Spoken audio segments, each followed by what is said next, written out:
Hi everyone, welcome back to my channel study world by Nikhil. Present ఈ వీడియోలో ఎంసెట్ ఎగ్జామ్కి ఎలా ప్రిపేర్ అవ్వాలి, ఎలా ప్రిపేర్ అయితే మనకి మంచి మార్క్స్ వస్తాయి, మంచి ర్యాంక్స్ వస్తాయి అనే దాని గురించి ఈ వీడియోలో అయితే నేను ఎక్స్ప్లెయిన్ చేస్తాను. ఈ వీడియోలో అయితే ఎండ్ వరకు అయితే చూడండి. మీకు ఎగ్జామ్ ఎలా ప్రిపేర్ అవ్వాలతో పాటు ఎలా రాయాలో కూడా చెప్తాను, ఓకేనా? మెయిన్గా ఈ 2 కాన్సెప్ట్స్ గురించి అయితే ఈ వీడియోలో అయితే మీకు క్లియర్గా అయితే ఎక్స్ప్లెయిన్ చేస్తాను. జాగ్రత్తగా అయితే వినండి, స్కిప్ చేయకండి. మెయిన్గా ఎండ్గా అయితే క్లియర్గా అయితే వినండి, ఓకేనా? ఫస్ట్ ఎంసెట్ ఎగ్జామ్కి ఎలా ప్రిపేర్ అవ్వాలి దాని గురించి అయితే చెప్తాను, ఓకేనా? ఫస్ట్ ఎంసెట్ ఎగ్జామ్ ప్రిపేర్ అవ్వడానికి ముందు ఫస్ట్ అయితే మనకు ముందు చేయాల్సిన పని, ఎంసెట్ ఎగ్జామ్ నేను కంపల్సరీగా కొట్టాలి అనే కాన్ఫిడెన్స్ అయితే, సెల్ఫ్ కాన్ఫిడెన్స్ అయితే మనలో అయితే ఉండాలి. ఎప్పుడైతే ఈ సెల్ఫ్ కాన్ఫిడెన్స్ అనేది అయితే మనలో ఉందో అప్పుడే మన ఎగ్జామ్ కరెక్ట్గా ప్రిపేర్ అవ్వగలుగుతాం. ఎలా ప్రిపేర్ అవ్వాలో కూడా ఇంకా బాగా అర్థమవుతుంది, ఓకేనా? ఫస్ట్ ఆ సెల్ఫ్ కాన్ఫిడెన్స్ని అయితే బాగా బిల్డ్ చేసుకోండి, ఓకేనా? నెక్స్ట్ వచ్చేటప్పటికి మనకి మెయిన్గా ఏ కాన్సెప్ట్స్ మీద ఉంటుంది ఎక్కువ? Maths, physics, chemistry. ఈ మూడిట్ల మీద అయితే మనకి ఎంసెట్ పేపర్ అయితే ఉంటుంది, ఓకేనా? ఫస్ట్ ఈ మూడిటిల్లో మనకు బాగా వచ్చిన సబ్జెక్ట్ ఏంటి అదైతే ఫస్ట్ అయితే క్లియర్గా చూసుకోండి. మనకి ఏ ఎగ్జామ్కి అయితే బాగా రాయగలం, మ్యాథ్స్ బాగా రాయగలమా, ఫిజిక్స్ బాగా రాయగలమా, కెమిస్ట్రీ బాగా రాయగలమా, ఈ మూడిట్లో ఏది బాగా ప్రిపేర్ అవ్వగలము, మనకి ఏది బాగా వచ్చు, ఆ ఫస్ట్ అయితే ఆ పాయింట్ అయితే క్లియర్గా అయితే తెలుసుకోండి, ఓకేనా? నెక్స్ట్ అయితే అది థర్డ్, ఏదైతే బాగా వచ్చింది ఉంటుంది కదా దాన్ని రెగ్యులర్గా అయితే ప్రిపేర్ అవ్వండి, ప్రాక్టీస్ చేయండి. ఎందుకంటే మనకు ఆన్లైన్లోకి వెళ్తే కొన్ని సంబంధించిన మాక్ టెస్ట్లు అనేవి కూడా ఉంటాయి కదా, అవి కూడా అటెండ్ అవ్వండి. దాన్ని బట్టి మీకు ఎలా తెలుస్తుందంటే పేపర్ ఎలా ఇస్తాడు దానికి సంబంధించింది కూడా మీకు బాగా అర్థమవుతుంది, ఓకేనా? అలాగా ప్రిపేర్ అవుతూ ఉండండి. నెక్స్ట్ ఒక సబ్జెక్ట్ అయితే వచ్చిందైతే మనం బాగా ప్రిపేర్ అయ్యాం. నెక్స్ట్ దాని తర్వాత మనకి ఏది బాగా వచ్చు అది చూసుకోండి. అలాగా మూడింటిని అయితే కంప్లీట్ చేయండి. ఎందుకంటే ఫస్ట్ మనకి వచ్చేటప్పటికి maths 80 marks, physics 40 marks, chemistry 40 marks, ఇలా అయితే మనకి ఎగ్జామ్ పేపర్ అయితే ఉంటుంది. అందుకే మనకి ఏది బాగా వచ్చో అది బాగా ప్రిపేర్ అవ్వాలి ఫస్ట్. ఎందుకంటే ఎప్పుడైతే మనకి వచ్చింది అనుకోండి, కాన్ఫిడెన్స్ బాగా బిల్డ్ అవుతుంది. అమ్మాయి మనకు కొంచెం కొన్ని కాన్సెప్ట్ అయితే వచ్చింది, ఆ కాన్ఫిడెన్స్ నెక్స్ట్ ఇంకో సబ్జెక్ట్ కూడా అలా ప్రిపేర్ అవ్వగలుగుతాం. అదిమాట ఎప్పుడైతే బాగా వచ్చిందో దాన్ని అయితే వదలొద్దు, అది ఒక పాయింట్. నెక్స్ట్ వచ్చేటప్పటికి ప్రాక్టీస్ బాగా చేయాలి. ఎందుకంటే ఎగ్జామ్లో మనకుండే టైం వచ్చేటప్పటికి ఈచ్ బిట్కి 1 మినిట్ ఉంటుంది. 1 మినిట్లో మన క్వశ్చన్కి బాగా చదవాలి, ఆప్షన్స్ అనలైజ్ చేయాలి, కరెక్ట్ ఆప్షన్ ఫిక్స్ చేయాలి. అంటే మనం ఎంత త్వరగా ఎంత రిపీటెడ్గా ప్రిపేర్ అవుతామో అంత బాగా అయితే మనం ఫాస్ట్గా అయితే అటెంప్ట్ చేయగలుగుతాం, ఓకేనా? ఈ పాయింట్స్ అయితే బాగా అయితే ఉండండి ప్రిపరేషన్కి వచ్చేటప్పటికి, ఓకేనా? ఫర్ ఎగ్జాంపుల్ కొంతమంది మ్యాథ్స్ బాగా చేయగలుగుతారు, మ్యాథ్స్ బాగా ప్రిపేర్ అవ్వండి.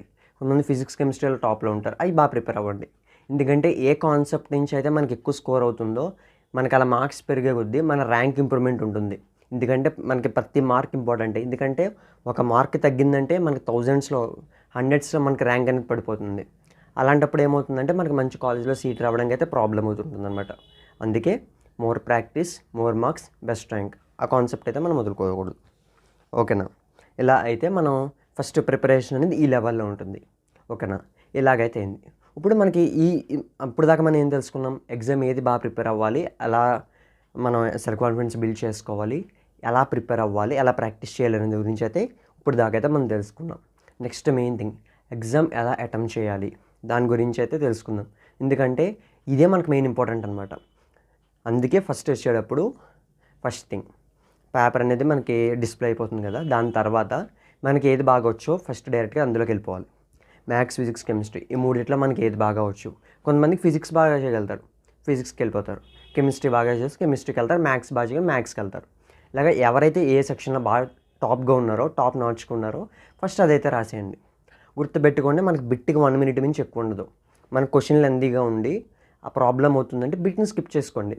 లేకపోతే నేను ఫాస్ట్గా చేయగలను, ఒక 10 సెకండ్స్ ఎక్స్ట్రా అయినా నేను కవర్ చేయగలను అంటే ఆ బిట్ని అయితే అటెంప్ట్ చేసేయండి, ఓకేనా?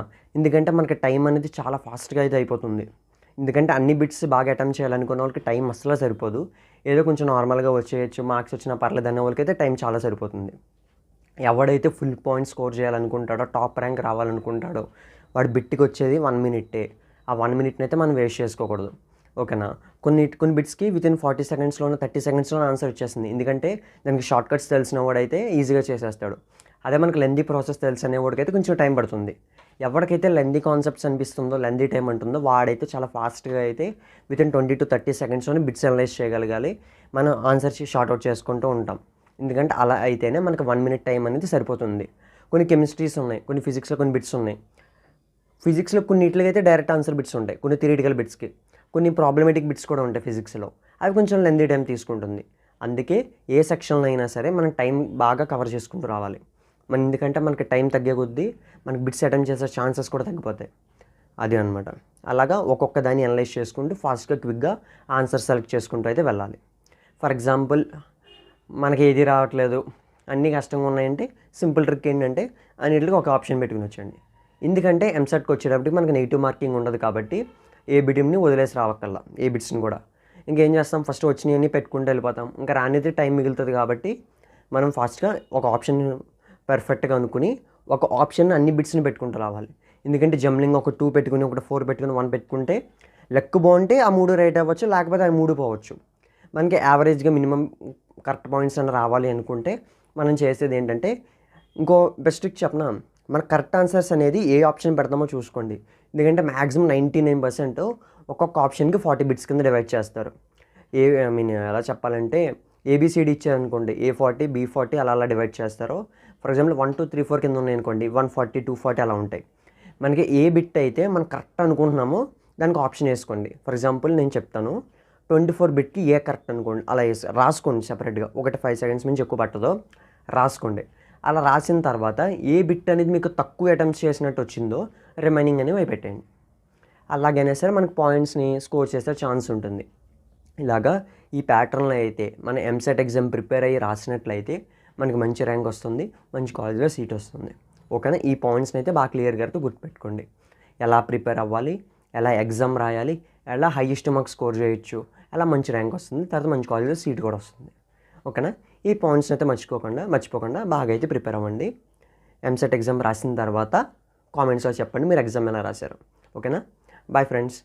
మెయిన్గా ఇది ఎందుకు చేయాలనుకుంటున్నా చాలామంది అయితే నన్ను అడిగారు, చెప్పాలంటే ఒక పాయింట్, ఎంసెట్ ఎగ్జామ్ ఎలా ప్రిపేర్ అవ్వాలి, ఎలా రాయాలని అడిగారు. దానికోసమే ఈ వీడియో అయితే నేను చేస్తున్నా. That's all about this video.